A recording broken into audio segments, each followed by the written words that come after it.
¿Qué tal? Muy buenas noches, yo soy Genaro Lozano y esto es Punto y Contrapunto de lunes. Muy buen inicio de semana.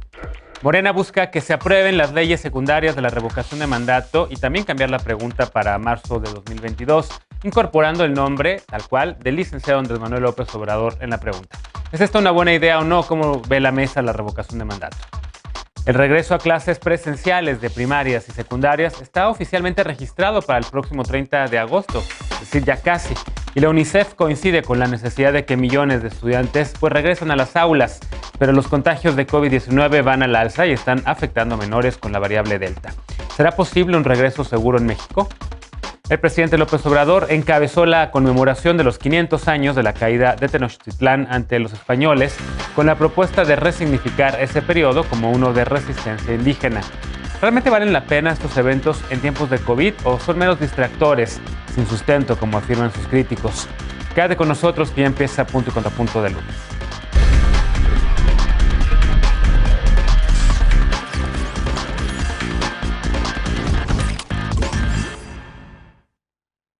El dirigente de Morena, Mario Delgado, pidió a la militancia de su partido reorganizarse para defender el gobierno del presidente López Obrador, así lo dijo. Delgado informó que se crearán comités de defensa de la Cuarta Transformación y que quienes quieran participar podrán afiliarse a Morena. Como el presidente López Obrador, Delgado pidió a la bancada legislativa de Morena aprobar en periodo extraordinario la ley reglamentaria de la revocación de mandato. Hoy, las Comisiones Unidas de Gobernación y de Estudios Legislativos Segunda avalaron el proyecto que se discutirá en el Pleno. La pregunta aprobada es la propuesta por el líder de los morenistas, Ricardo Monreal, en el Senado de la República, y se las leo textual. ¿Estás de acuerdo en que el presidente de los Estados Unidos mexicanos continúe ejerciendo el cargo hasta que concluya su mandato? Recordemos que la reforma constitucional establece que el presidente y los gobernadores, también los gobernadores de las 32 entidades federativas, podrán ser sujetos a revocación de mandato. Críticos y analistas han apuntado que con esta pregunta la consulta dejará de ser revocación para ser de ratificación. En julio pasado, la propuesta presentada por el mismo Monreal está de acuerdo con que se concluya de manera anticipada el desempeño del cargo de la persona titular de la presidencia de la República a partir de la pérdida de confianza. Monreal dijo que el cambio fue para que la pregunta fuera más clara y sencilla para la ciudadanía. Además de leyes secundarias, el inicio de revocación de mandato requiere que lo soliciten al menos el 3% de quienes estén inscritos en la lista nominal de electores en 17 entidades del país. Noche de lunes y como cada lunes y miércoles saludo con gusto a Alfredo Lecona, él es activista y analista. ¿Cómo estás, querido Alfredo? Muy bien, querido Genaro, buenas noches a todas y todos. Eder Guevara, fundador de Morena y antropólogo que seguramente ya está listo para defender a la Cuarta Transformación como pidió Mario Delgado. ¿Cómo estás? Como siempre. Muy bien, buenas noches a todas y todos. María Clemente García hoy nos acompaña, ella es diputada federal electa por Morena, es activista LGBTI y te vimos hoy, querida María Clemente, en la jefatura de gobierno entregando una solicitud de varios diputados de Morena en el Congreso de la Ciudad de México para que suban el dictamen de la Ley de Infancias Trans. ¿Cómo estás? Muy bien, muchas gracias. Así es, estamos intentando construir desde la Cuarta Transformación una visión de derechos humanos que involucre a la población de la diversidad sexual. Muchas gracias por incluirme en este diálogo aquí en tu programa y saludar a todos los panelistas. Bienvenida al viernes. Por cierto, tuvimos una mesa dedicada a ese tema. Si quieres verla, la puedes ver en la página de YouTube de Noticieros Televisa. Y hoy nos acompaña Pili Morán, consejera nacional del Partido Acción Nacional. ¿Cómo estás, Pili? Hola, Genaro. Muchas gracias por invitarme y un gusto estar aquí con todas y todos mis compañeros panelistas. Buenas noches. Bienvenida. A ver, me quedo contigo porque el PAN ha sido uno de los más críticos de la revocación de mandato. Lo fue en su momento, aunque ahora algunas figuras del PAN pues están como ya preparándose, digamos, para solicitar la revocación de mandato del presidente López Obrador en marzo del 2022. ¿Cómo ves este tema? El cambio en la pregunta, la celeridad con la que Morena quiere que se discuta este tema, digamos, ya en este periodo extraordinario y demás. Mira, Genaro, yo creo que nuevamente nos encontramos discutiendo temas que no le sirven de nada a nuestro país, mientras los verdaderos problemas que nos lastiman están en el olvido. En días pasados, casi todas las plumas del periodismo escribieron sobre la revocación de mandato con análisis y argumentos jurídicos sólidos que descalifican la conveniencia de llevarse a cabo. Pero el presidente nos vuelve a meter en discusiones bizantinas para evadir su responsabilidad de gobernar y dar resultados a los mexicanos. Quiero citar unas líneas de Macario Schettino que dice: todos los desórdenes políticos desde que hay democracia se deben a López Obrador. Y es cierto, coincido con esa afirmación, porque es increíble la capacidad de este personaje para generar tensión, crispación, confrontación y polarización social. Llevamos años los mexicanos con los pelos de punta y el estrés al tope provocado por este señor, y me parece a mí que la revocación de mandato justamente lo que busca es eso, porque está claro que en medio de este estado de conflicto López Obrador siempre gana, aunque México pierda en lo político, en lo social, en lo económico y jurídico. Por eso en el PAN nos oponemos categóricamente a seguirle el juego perverso al presidente.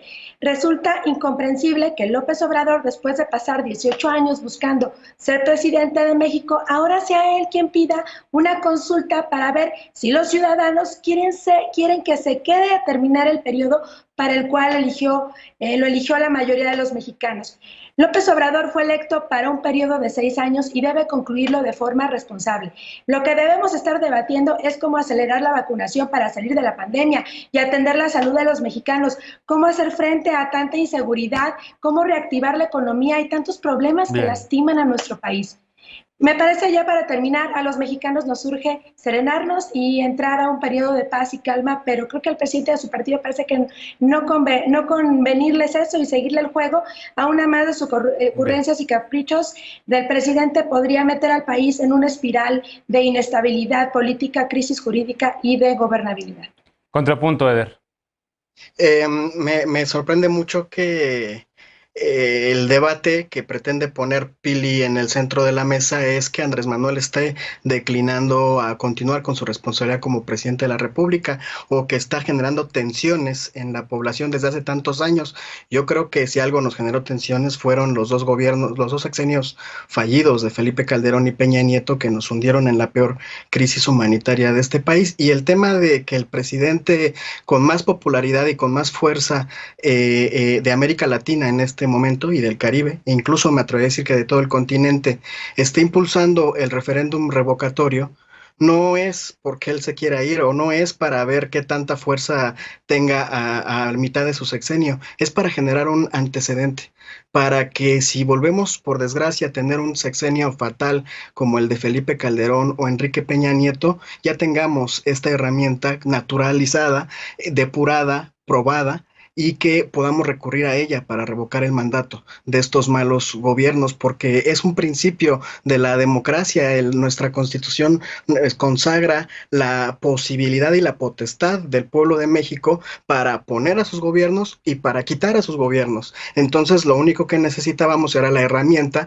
para poderlo llevar a cabo, y el presidente Andrés Manuel López Obrador, consecuente con su trayectoria, porque es el único gobernador que como gobernador se sometió a referéndum revocatorio, y consecuente con un planteamiento político y con una postura geopolítica en torno a la democracia participativa, es que está proponiendo este tipo de mecanismos para que ya se queden permanentemente como uno de los consensos civiles ciudadanos que podamos establecer a partir de ahora. Son herramientas que no existían y que las tendríamos que estar defendiendo. Cualquier demócrata tendría que estar defendiendo la posibilidad de que el pueblo decida sobre los temas que le atañen y no esperarse a que termine su sexenio para entonces en las siguientes elecciones calificar positiva o negativamente al partido del que está saliendo, porque entonces el daño ya habría sido consumado.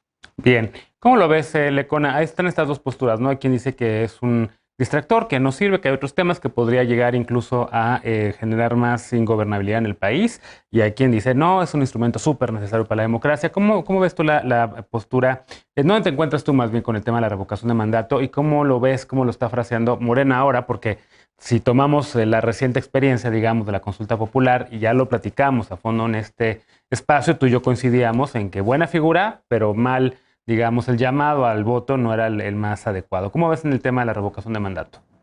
Exactamente, yo lo pondría justo en donde lo estás diciendo, primero en la defensa de la figura. Yo no coincido ni en lo más mínimo con Pilar de que esto no funciona o no es funcional la democracia, o que este tema no sea importante o tan importante como para discutirlo, porque antes incluso del propio ejercicio de consulta sobre la revocación de López Obrador se tiene que ver cómo va a terminar la ley secundaria, ¿no? Que siempre terminan ahí el diablo colándose en los detalles y en cosas tan importantes, y no dejarle en todo caso al INE, que pues a lo mejor también podría ser parte de esta estrategia que hemos visto del gobierno constantemente de emplear mal las figuras de participación, de democracia participativa, y después echarle la culpa al INE por fallas que a lo mejor no vienen necesariamente del INE, como en el caso de la consulta popular, que se le quiso cargar el fracaso, que yo tampoco coincido netamente que sea un fracaso absoluto, de la consulta al Instituto Nacional Electoral, cuando el Instituto Nacional Electoral tenía que operar con las reglas que tiene. Entonces, en un primer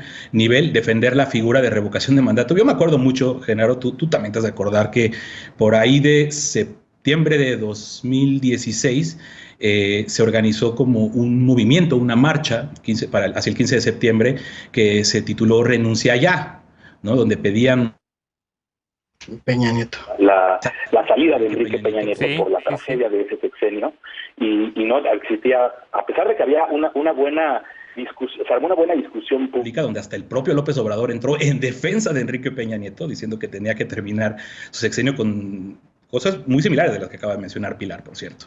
Pero había un ánimo entre incluso empresarios, ciudadanos, defensores de derechos humanos, muchas personas que decían que López Obrador, que debería de haber una figura que pudiera permitirnos de terminar anticipadamente los malos gobiernos, ¿no? Yo, por supuesto que creo que este es un mal gobierno el que estamos viviendo, que es un sexenio de tragedias, que es un sexenio de violencia, que ahora se le está entregando muchísimo más y más y más a las Fuerzas Armadas, pero la discusión tendría que estar centrada ahí. A mí realmente se me hace, ya al final, con esto cierro, como muy bizarro todo el desarrollo de esta discusión, ¿no? O sea, por un lado, la oposición que dice López Obrador que lo quiere, que quiere acertarle un golpe de Estado y demás, pues escuchamos a Pilar, ¿no? No quieren realmente impulsar este ejercicio. Bien. Y el que lo está impulsando es la persona que está en el poder.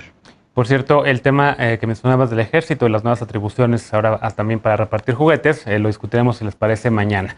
María Clemente, ¿cómo ves el tema tú de revocación de mandato? Porque no nada más incluye, hay que decirlo, la figura del presidente, también incluye cualquiera de las figuras de las 32 gobernadoras y gobernadores que hay en el país. Podría ser usado también a nivel local. En ese sentido, pues podría ser un arma, digamos, de empoderamiento ciudadano, empoderamiento de la gente que votó por alguna de estas figuras a las gubernaturas estatales o por el mismo presidente, pero también creo que uno de los temores de la oposición es que Morena, el partido mayoritario, movilice también en lo estatal para tratar de revocarle el mandato a alguna gobernadora o gobernador de oposición.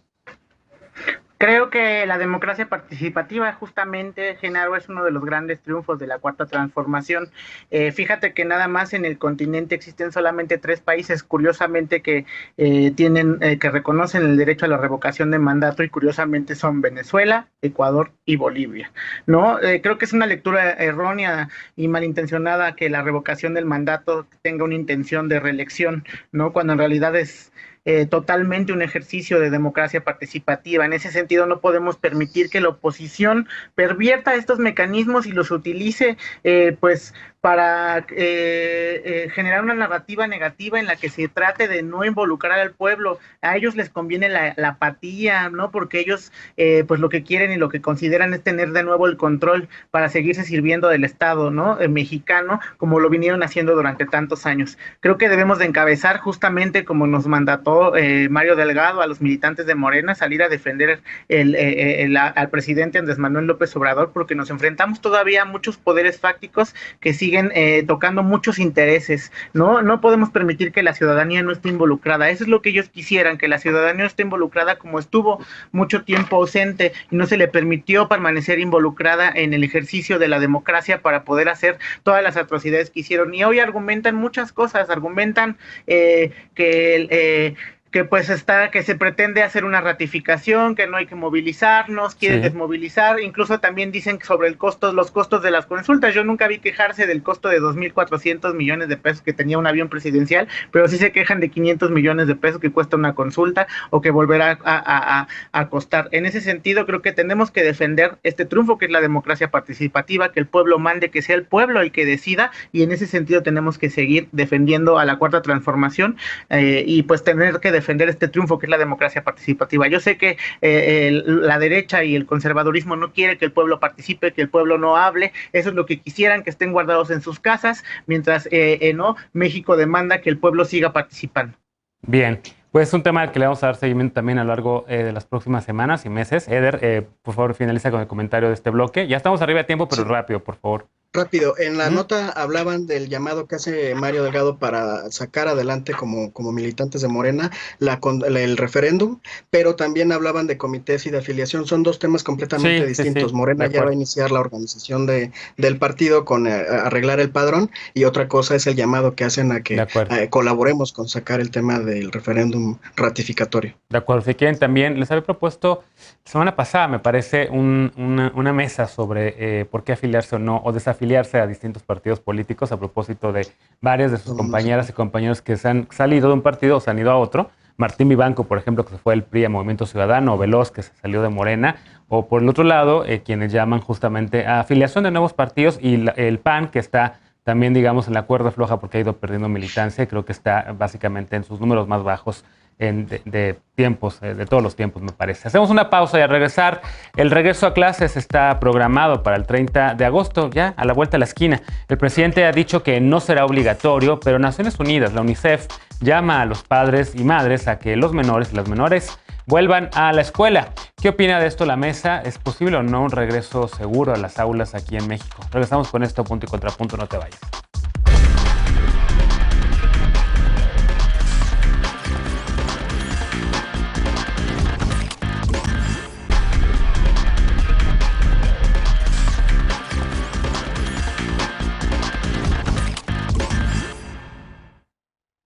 Poco más de 30 millones de estudiantes de educación básica y media superior volverán a clases presenciales el próximo 30 de agosto. Pues eso ha dicho el presidente López Obrador. Desde marzo de 2019, la enorme mayoría de las y los niños y adolescentes pues no han podido regresar a las aulas, lo que ha causado enormes estragos emocionales, una brecha también, por supuesto, entre quienes van a escuelas privadas y a escuelas públicas, retraso en el plano académico y otro tipo de afectaciones, especialmente entre quienes viven en situación de vulnerabilidad. Hay que volver a las escuelas, lo dice no solamente el presidente, sino también la UNICEF, Naciones Unidas. Pero esta realidad se antepone ante las cifras de contagios de COVID-19 que siguen aumentando y las escuelas no tienen las condiciones ideales para evitar la propagación del virus. Vaya dilema. Vamos al contexto. El presidente López Obrador insistió en la reapertura de escuelas. Tenemos pues que correr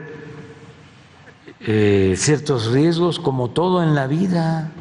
Aunque el reinicio del ciclo en la UNAM, el Politécnico y en universidades privadas fue virtual, la vuelta a clases presenciales de educación básica está programada para el próximo 30 de agosto. El presidente dijo que presentará un plan para que haya un retorno seguro y que 55,000 escuelas están recibiendo presupuesto para mejorar sus instalaciones y que pedirán a los estados que apoyen. Añadió que buscan llegar a un acuerdo con la Coordinadora Nacional de Trabajadores de la Educación, la CENTE, cuya dirigencia apunta que no hay condiciones para reabrir, a diferencia del Sindicato Nacional de Trabajadores de la Educación, que lo apoya, aunque la dirigencia del CENTE informó que el regreso es obligatorio para el personal docente. El presidente López Obrador dijo que no lo es y que los programas de educación a distancia se mantendrán. Según datos del INEGI, hay 1.2 millones de maestras y maestros de educación básica. En abril, la coordinadora presentó una encuesta hecha entre 18,000 docentes de todo el país. Según los resultados, 4 de cada 10 escuelas no tiene agua potable y 2 de cada 10 no tiene aulas para tener sana distancia. Este lunes, la Coordinadora Nacional de Trabajadores de la Educación inició una nueva encuesta sobre el regreso a clases presenciales, esta vez a madres y padres de familia. La Secretaría de Educación Pública, por su parte, informó que las madres y padres deberán firmar una carta de corresponsabilidad, donde aceptan que las y los menores tomen clases presenciales y acuerdan no enviarlos a las escuelas si tienen síntomas de COVID. Punto y contrapunto. Segundo tema a discutir ha sido el tema también de discusión. Pues básicamente llevamos un mes hablando sobre este tema en la sobremesa, sobre todo muchas familias preocupadas por cómo podría ser o no este regreso presencial a las aulas. Alfredo, ¿cómo lo ves? El presidente ha dicho llueve, trueno, relampaguee, regresar a las aulas. Tiene razón en muchos sentidos, sobre todo en esa brecha, digamos, que hay entre... Yo he visto escuelas privadas aquí en la Ciudad de México abiertas, que tal vez nunca cerraron, y sí también me entero de que estas escuelas tienen, pues todos quienes siguen a distancia en las privadas, tienen pues todas las herramientas tecnológicas incluso para innovar en la educación, ¿no? Pero las públicas, pues evidentemente ahí la brecha se está ensanchando. Así es, y además el señalamiento que ha existido por algunas organizaciones de que varias escuelas están hasta vandalizadas, ¿no? Por el abandono que hubo de población estudiantil en el último año y medio. Pero, a ver, dos cosas. En una, tiene muchísima y toda la razón el presidente cuando dice que la afectación que están sufriendo las niñeces después de tanto encierro es real. Aquí hemos hablado, ¿no? de esta sindemia, que es que la pandemia se conjugó con las otras fallas estructurales de hace muchos años y que están rebotando principalmente y impactando principalmente en mayor medida a las niñas, a los niños, a los adolescentes, a las adolescentes, y eso es absolutamente cierto, ¿no? Es también cierto que se ha probado en experiencias en derecho, bueno, en experiencias comparadas en otros países, que el regreso a clases, los regresos a las aulas no están provocando repuntes importantes de pandemia, y que si se tienen buenos protocolos y se tienen buenas medidas, puede hacerse un monitoreo responsable de cómo se lleva a cabo este regreso a clases. El problema es que, a mí me choca porque creo que no le corresponde a un presidente de la República decir llueva, trueno, relampague. Como que a razón de qué.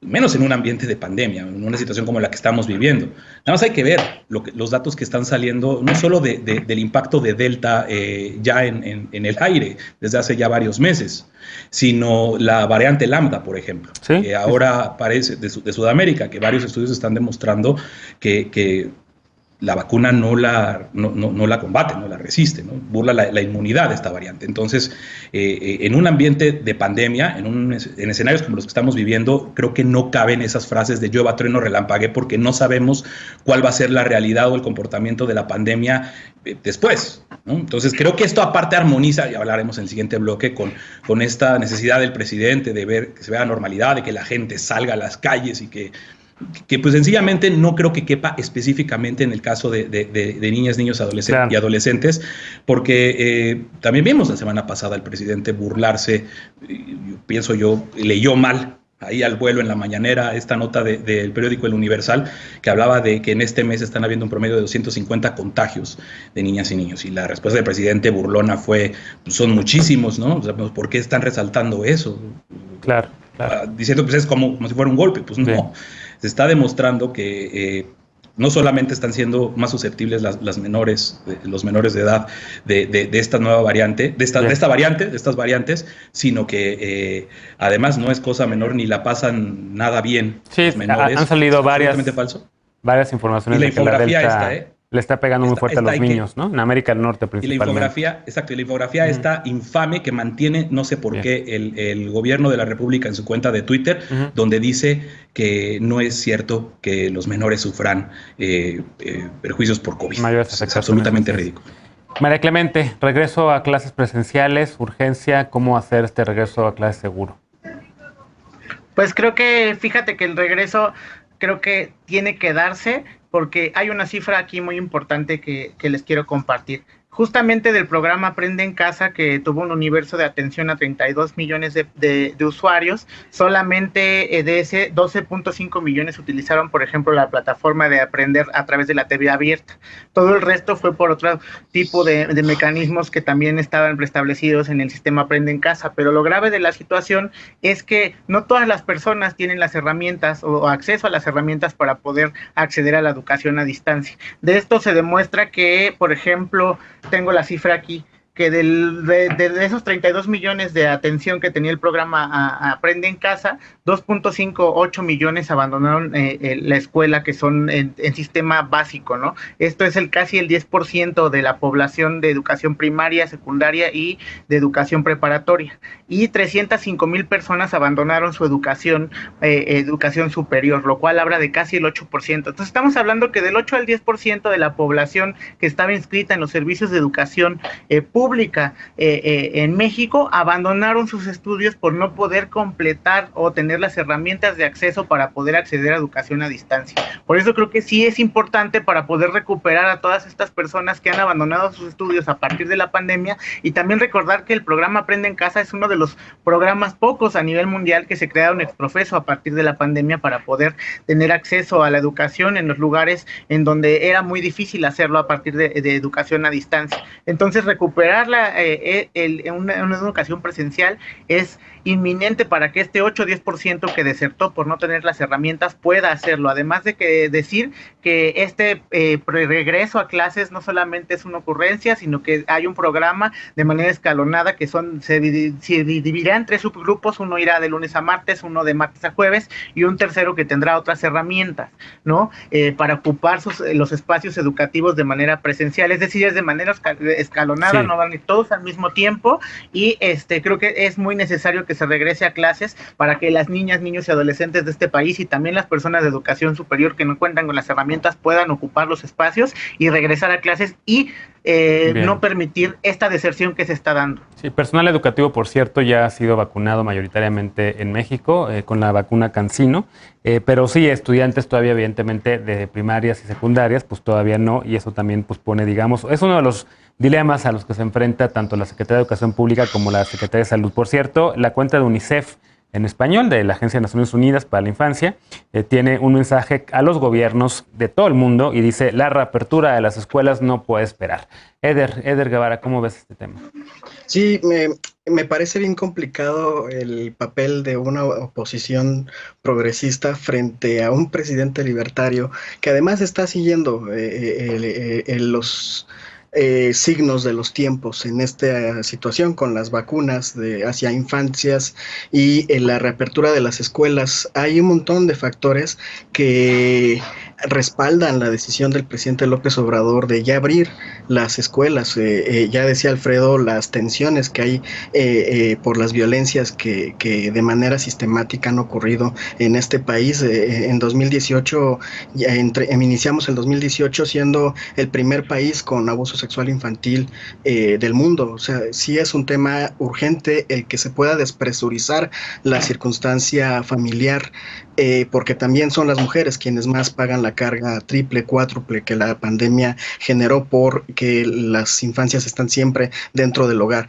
pero además porque es parte del integral desarrollo de la personalidad, del poder convivir y poder estar. Ya son 2 años, casi 2 años de encierro, y para una persona que está iniciando su proceso de desarrollo debe ser terrible el impacto psicológico que esto le provoque. Pero además, decía Alfredo, no sabemos qué va a pasar después. Bueno, pero sabemos qué está pasando ahora, y ahorita en España o en Canadá, que van más lentos en su vacunación que México, tienen desde junio máximo que iniciaron la reapertura de las escuelas en todos los niveles y no las han cerrado, y el resultado concreto que hay en este momento es que en el caso de las infancias no ha resultado grave la reapertura. Se ha podido hacer de manera sostenida, de manera organizada y de manera lo más saludable posible para las niñas y niños, y creo que ahora con este proceso, en cuanto se abran, porque truene y relampaguee, se van a abrir las escuelas, es muy importante hacer énfasis en que el presidente ha insistido en que no se va a obligar a nadie a ir a las escuelas. Si los padres y las madres de familia no quieren mandar a sus hijas e hijos y no quieren arriesgarse, están en su derecho de no hacerlo y de seguir tomando clases a distancia. Si los maestros y maestras por algún motivo tampoco quieren ir, ya dijo el presidente que no se les va a obligar, y en el caso concreto de la CENTE, pues sabemos, o sea, también desafortunadamente se erigen como grupos de presión a veces, y cuando quieren una negociación o ven una posibilidad de generar una negociación, la utilizan. Así es como se han construido estas organizaciones sectoriales, y ahorita eso es el proceso en el que están. Tendrán que negociar. El presidente López Obrador es ante todo un político que dialoga y negocia y acuerda, y entonces así será como se dé el proceso con la CENTE, con quienes luego más complicado complicado es con algunas asociaciones civiles que ahorita se vienen a enterar de la situación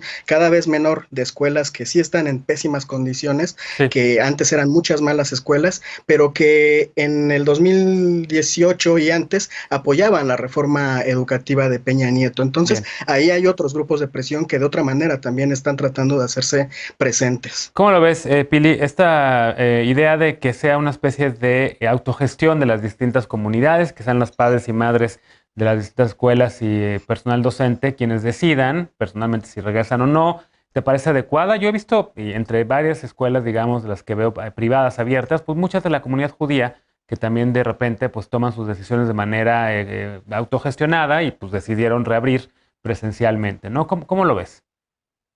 Mira, esa parte de que como padres de familia te den la oportunidad de decidir si mandas o no a tus hijos y esa apertura que nos da el presidente, creo que me parece bien.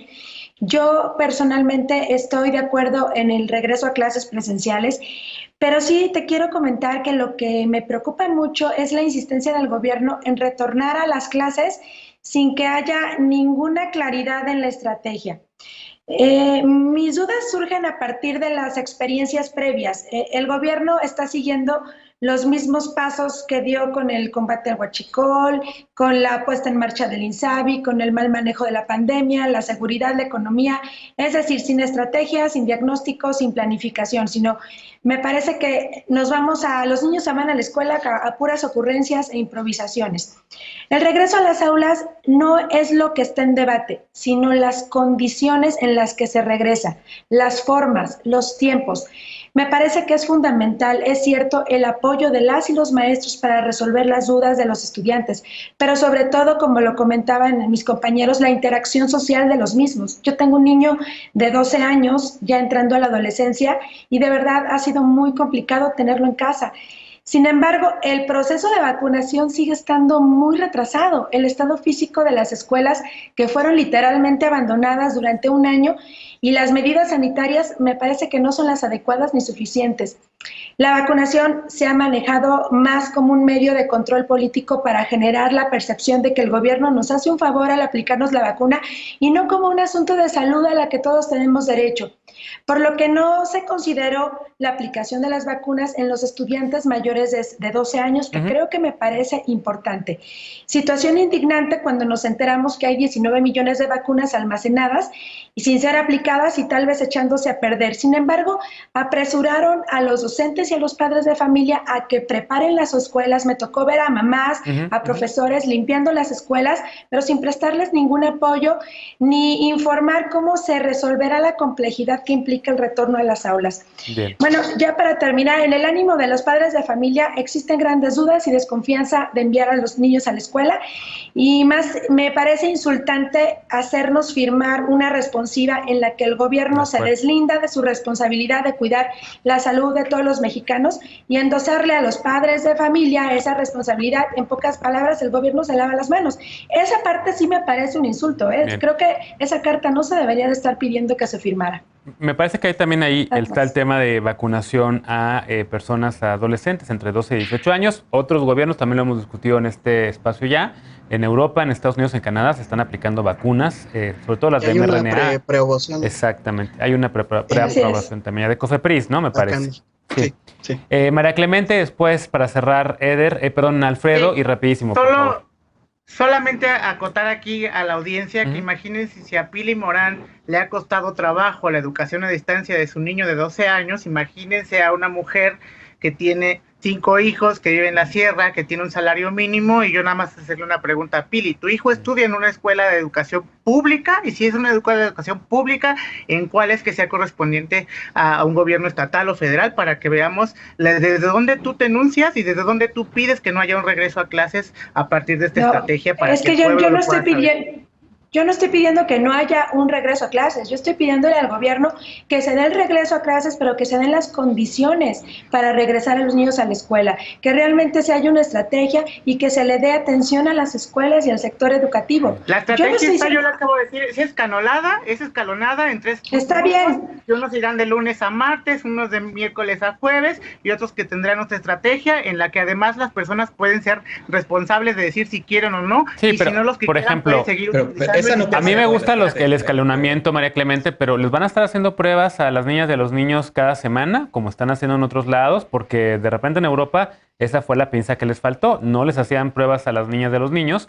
Italia tuvo que dar marcha atrás a su reapertura de escuelas, Gran Bretaña también, y hoy, digamos, están ya en otra situación porque ya está la mayoría de la población vacunada. Finalmente, rapidísimo, Lecona, porque nos tenemos que ir a una pausa. Yo coincido contigo. No, lo que acaba de decir María Clemente no puede ser toda la estrategia, ni tampoco creo que sea... es una buena idea para partir, ¿no? Pero...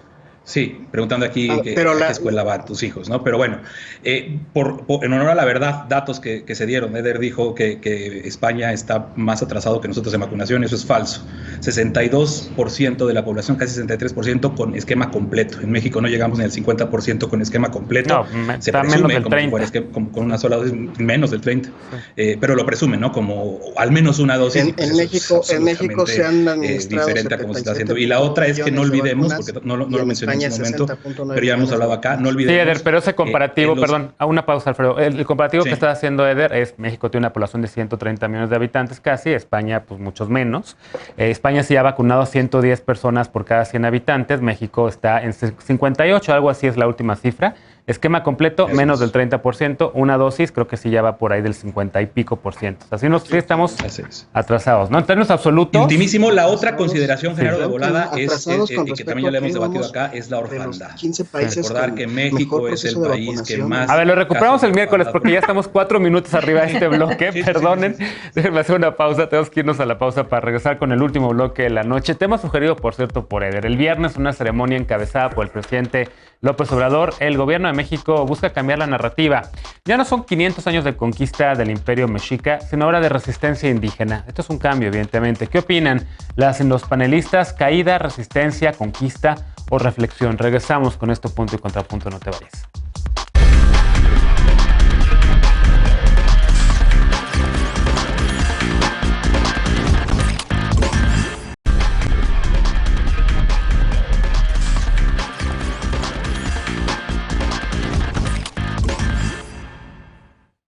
Estamos de regreso ya para el último bloque de la noche. El viernes se cumplieron 500 años de la derrota del Imperio Mexica. Con unos 70,000 hombres, unos 1,000 españoles y el resto aliados de pueblos hasta entonces oprimidos, cayó la Gran Tenochtitlán en medio del hambre, la guerra y la viruela. Pero el gobierno de México busca dar una nueva narrativa a este evento histórico. Ya no es una fecha de conquista, sino de resistencia indígena. Veamos el contexto. Durante la conmemoración de los 500 años de resistencia indígena, el presidente López Obrador dijo que no hay justificación para las matanzas ocurridas entonces. El presidente dijo que la conquista fue un fracaso y que pese al auge de la época, el beneficio no fue para todos. Con motivo de la caída del Imperio Mexica frente a la corona española, se realizó este viernes la primera de las conmemoraciones programadas por el gobierno federal para resignificar los hechos registrados en 1521. En su discurso, el mandatario ofreció perdón a quienes llamó víctimas de la catástrofe originada por la ocupación militar española. Apuntó que la conquista y la colonización son signos de atraso y que la gran lección de este periodo es que nada justifica imponer un modelo en aras del bien de los conquistados o con la excusa de la civilización. Dijo también que las alianzas hechas por varios pueblos originarios con los españoles no justifica las matanzas ni le resta importancia a la grandeza cultural de los mexicas. Reconoció además que era evidente la decadencia del poderío de Moctezuma y que de haber existido un poder central fuerte, los españoles no habrían podido vencerlo. Finalmente pidió no caer en la repetición y no aceptar que el poder militar triunfe sobre la justicia. Una de las actividades realizadas para esta conmemoración fue el espectáculo Memoria Luminosa, proyectado sobre la maqueta a escala del Templo Mayor instalada en el Zócalo capitalino. La jefa de gobierno de la Ciudad de México, Claudia Sheinbaum, reconoció que el evento se desbordó y que acudieron miles, pero añadió que por ser al aire libre hay menos contagios de COVID-19. Punto y contrapunto. Último tema de la noche, y tenemos de verdad, nos comimos muchos minutos de los bloques anteriores justo de este. Entonces empiezo contigo, Eder, sugerencia tuya este tema. ¿Por qué importa este tema? ¿Quién dice, ay, a ver, ¿por qué hacen esto? No importa, están desviando la atención, la pandemia COVID-19, el Zócalo se desbordó y demás. ¿Qué les dices a esas personas? Sí, hay dos debates. Un debate que pasa por los argumentos de la oposición que plantean el riesgo que hay a abrir evento público en la principal plaza pública del país, que es el Zócalo. Y hay otro debate que me parece que es mucho más enriquecedor, que es el que el gobierno de México, en el que participa el gobierno de México, no como el principal protagonista, sino que acompaña el debate de la academia. Y esto es a mí lo que me llama muchísimo la atención. ¿Por qué? Porque entre historiadores, economistas, antropólogos, en el contexto de estas conmemoraciones, y desde el 2018 iniciaron una serie de debates públicos, publicaciones de libros. Enrique Semo acaba de publicar uno interesantísimo sobre el tema, en donde están rompiendo con ciertos mitos de cómo nos enseñaron la historia. Fíjense lo grave que es el mecanismo de la historia oficial antes de la 4T, que nos hacían creer que a México lo conquistaron, para empezar, cuando no existía México como Estado-nación en ese momento. Lo conquistaron porque Moctezuma confundió a Cortés con una deidad. Primer mito que se está cayendo. Lo conquistaron porque había una mujer traidora al México que conocemos ahora. Mito también que se está rompiendo cada vez con más fuerza desde la academia. La Malintzin fue una sobreviviente, una mujer muy inteligente que no le debía nada a Tenochtitlan porque ella era de otro señorío y por lo tanto pues tenía confrontaciones y rencores. Otro de los grandes mitos que se está poniendo en tela de juicio y que se demostró que es falso también a partir de esta deconstrucción de la idea de Estado-nación es el mito de la traición de Tlaxcala. También el mito de la conquista de México. Como yo dije, no existía México. México comenzó a existir después de la independencia, y que sí fue una disputa entre señoríos en donde participó con el 1% de sus fuerzas el ejército español. Y a partir de ahí se comienza una historia que es profundamente interesante. ¿Y en qué contexto se da este debate? En un contexto pandémico en el que la inmensa mayoría de los sectores poblacionales del mundo en plena pandemia han visto reducidos sus ingresos, y en México los pueblos originarios han incrementado sus ingresos a partir de la llegada de la Cuarta Transformación. Y eso, ¿cómo se refleja? De acuerdo con Coneval, se refleja en que estados del sureste mexicano como Oaxaca, Guerrero, Chiapas están disminuyendo su pobreza, contrario a la tendencia que hay incluso a nivel nacional. Entonces, sí hay una atención muy puntual a los grupos originarios en el proceso de la Cuarta Transformación. Hay un montón de pendientes todavía, hay muchas resistencias que se tienen que escuchar, pero qué bueno que este gobierno reivindica la resistencia indígena, porque la tiene que escuchar y la tiene que atender, y la tiene que atender sus demandas. Pili, hubo hasta una disculpa que el presidente le había pedido al gobierno de España, que le ofreciera una disculpa por la experiencia colonial. No lo hizo. Hubo una carta por ahí que se dio a conocer, y en este espacio lo discutimos. El presidente Obrador ofreció disculpas justamente por esta colonización de España, precisamente en esta ceremonia de los 500 años. ¿Cómo lo ves? Mira, en mi opinión creo que poco habría que conmemorar. Me parece que ante la presencia de otras prioridades y enormes necesidades que requieren ser atendidas en México, es un exceso distraer la atención del gobierno y los recursos en este tipo de frivolidades. Y bueno, ya contestando tu pregunta, ya analizando el motivo de esta fecha, me parece que la ideologización de la historia es un grave error que solo confunde y divide a los mexicanos. Se dicen verdades a medias o francas mentiras acerca del proceso de la conquista y de los hechos que formaron parte de un proceso histórico que dio como resultado el surgimiento de la nación mexicana. Y analizando objetivamente la historia, considero que la versión que el 13 de agosto de 1521 100 españoles le ganaron a miles de guerreros aztecas es un mito. Desde su desembarco en las costas de Veracruz hasta su llegada a lo que es la Ciudad de México, los españoles encontraron a su paso indígenas explotados por los aztecas mediante la imposición del pago del tributo. El impuesto de sangre, que consistía en entregar jóvenes y mujeres para sacrificarlos en honor a Huitzilopochtli, y posteriormente llevar a cabo actos de canibalismo a toda clase de atrocidades. Capturaban jóvenes de otras etnias para esclavizarlos, y las mujeres las convertían en sus amantes. Quien diga que la guerra que terminó con el sometimiento azteca fue entre indígenas y españoles, no tiene la menor idea de la historia o solo ha leído libros de texto. La realidad es que su recorrido, 100 españoles formaron un ejército de decenas de miles de indígenas de otras culturas, en especial las tlaxcaltecas, que vieron la oportunidad de librarse del yugo azteca. La época previa a la llegada de los españoles en lo que hoy es México solo existía un conjunto de etnias dispersas sin vínculos históricos, culturales, religiosos, sin idioma, comunidad social, organización política, territorio común y leyes. Y bueno, me parece perverso la pretensión del actual gobierno de vendernos la idea de que los mexicanos somos los herederos de aquellos aztecas sanguinarios y que los españoles no tuvieron nada que ver con el origen de la raza mexicana, como la llama Octavia Paz. Decir que los indígenas tienen 500 años resistiendo es desconocer dolosamente los últimos 200 años de nuestra historia como nación. Bien, María Clemente.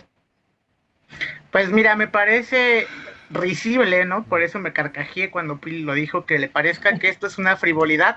Me parece que parecerle que hoy, ¿no? Dando cuenta que el Instituto Nacional de las Lenguas Indígenas en México data de que hay 25 millones de personas que se identifican como indígenas y que le parezca a Pili una frivolidad y que todavía de estos 25 millones de personas que se identifican como indígenas, hay 7 millones que todavía hablan 68 de las lenguas que se hablan en México.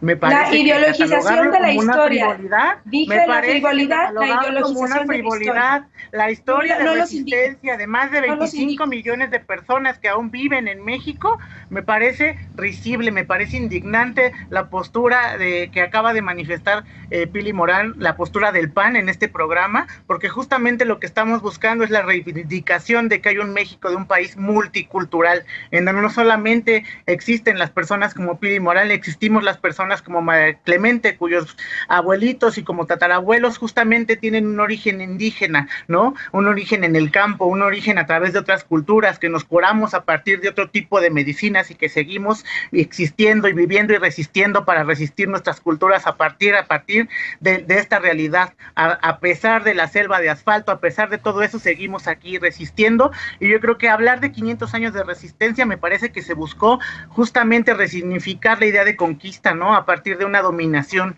¿no? Y de una resistencia de pueblos que seguimos resistiendo en México para conservar nuestra cultura, nuestras tradiciones, nuestros recursos naturales y una cosmovisión de vida por completo. La resistencia indígena se puede ver en ejemplos actuales todavía, como el pueblo yaqui, ¿no? Por la posesión del agua, o como el pueblo tiqui por la movilización forzada de sus tierras. Hablar de resistencia o las comunidades que en el sureste mexicano también se oponen al Tren Maya, por ejemplo. Gobierno mexicano a los más de 25 millones de personas que se identifican como indígenas todavía, indígenas que están vivos, que habitan el territorio y que tienen derecho a la preservación de su historia y de su cultura. Déjame escuchar a Alfredo y te doy... A ver, yo nada más quiero dejar contestarle a María Clemente nada más rápido. Yo estoy a favor de reconocer las raíces indígenas. Lo que no estoy a favor es la ideologización de la historia que utiliza el presidente, y utiliza esto para realizar un evento que creo que me parece de más. Esa es mi postura nada más. Alfredo, rapidísimo, porque de verdad nos queda realmente un minuto de este bloque. Entonces, bueno. A ver, primero que nada, o sea, creo que este debate refleja la lamentable o la triste estampa de país en el que vivimos, ¿no? Por un lado, Pilar tratando de hacer un análisis objetivo de la historia e invisibilizando la lucha de 500 años de resistencia de los pueblos indígenas, y por otro lado, empezamos así, Eder, hablando solamente del ángulo desde la oposición y desde la academia. Cuando algo que pasó por alto, lamentablemente, tristemente y muy... y que refleja muy bien que es este gobierno de pura saliva y de puras palabrería, es que el viernes, mientras el presidente López Obrador se armaba su espectaculito, marcharon bastantes personas de distintas comunidades indígenas de nuestro país. Estaba ahí María Jesús Patricio Martínez, Marichuy, que por cierto... Prueba de que somos un país racista es que no le pudimos dar ni siquiera 866,000 firmas para su candidatura independiente en 2018. Pero en este momento, este viernes marcharon, no se les permitió entrar al Zócalo. Un evento que supuestamente es de los 500 años de resistencia indígena, y se les bloquearon los accesos al Zócalo, a las comunidades indígenas. Fueron a entregar un recurso, una amicus curiae en la corte a raíz de lo que está pasando en Ostula, y eso fue todo. El escuadrón 421 del EZLN que está en España, ahí sí reivindicando y tratando de construir con pueblos hermanos desde la autoridad para hablar de estas resistencias que hay en Europa, en México y en el mundo. Y estamos hablando de una maqueta que se armó el señor que vive atrás de ella, ¿no? El de Palacio Nacional, cuando, ojo, lo que dijeron bastantes personas, bastantes representantes de las comunidades indígenas que estuvieron movilizándose en estos días, es que está ahí en los videos, pie de página hizo un recuento fantástico, una cronología. Si esta es la cuarta transformación, no la queremos, porque es de muerte y despojo, refiriéndose a los megaproyectos de muerte de este gobierno. Pura saliva, puro simbolismo y de fondo el mismo racismo, la misma discriminación y los mismos ataques hacia los pueblos indígenas. Da para mucho el tema, pero lamentablemente se acabó el tiempo del programa, estamos encima del tiempo. Solamente confirmo lo que dice Lecona de que no dejaron entrar algunos grupos. Yo tuve que caminar como 3 kilómetros porque yo iba a estar por ahí, tenía una reunión precisamente en esa zona y me tocó ver cómo elementos de seguridad no dejaban pasar a danzantes, a comunidades indígenas porque estaba completamente acordonado el centro histórico. Hacemos una pausa y al regresar la paparrucha de esta noche, no te vayas.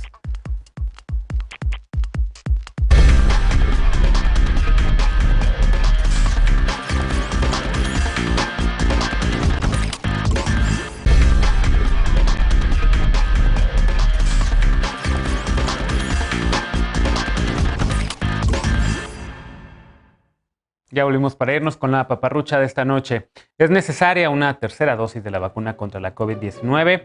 El viernes, los Centros para el Control y la Prevención de Enfermedades de Estados Unidos, los CDC, por sus siglas en inglés, recomendaron la aplicación de una tercera dosis de la vacuna contra el SARS-CoV-2. Pero esto es solamente para las personas inmunodeprimidas, es decir, las personas que viven con VIH, receptoras de células madre o en tratamiento contra el cáncer, así como quienes toman medicamentos que debilitan el sistema inmunológico. Eso porque algunas personas con estas características no desarrollan el mismo nivel de inmunidad y tienen más probabilidad de transmitir el virus del SARS-CoV-2. Pero ojo, hasta ahora los CDC no recomiendan dosis de refuerzo para ningún otro sector de la población y la dosis adicional fue avalada solamente para las vacunas desarrolladas por Pfizer y Moderna, no para las demás.